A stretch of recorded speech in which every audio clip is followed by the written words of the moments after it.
بسم اللہ الرحمن الرحیم۔ السلام علیکم۔ انصاف نیوز ایجنسی کے نیوز روم میں خوش آمدید۔ آج کی بریکنگ نیوز پر ایک نظر۔ معروف عالم دین مفتی تقی عثمانی نے بھی کالعدم تنظیم کے دھرنوں پر رد عمل دیتے ہوئے حکومت کو مشورہ دیا ہے۔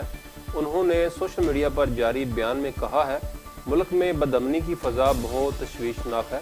حکومت طاقت کے استعمال کے بجائے تدبر سے کام لیتے ہوئے معاملہ پارلیمنٹ میں پیش کرے۔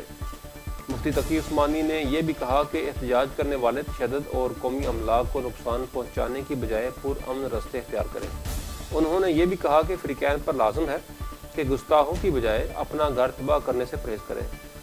خیال ہے کہ لاہور سے اسلام آباد جانے والے کالعدم تحریک کے مظاہرین نے گجرانوالہ میں پڑاؤ ڈال رکھا ہے۔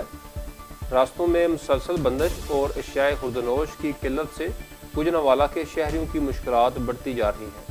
وزیر اطلاعات فواد چودھری نے اپنے ایک بیان میں کہا ہے کہ حکومت نے کالعدم جماعت کی جانب سے سڑکیں خالی کرنے تک مذاکرات کرنے سے انکار کر دیا ہے۔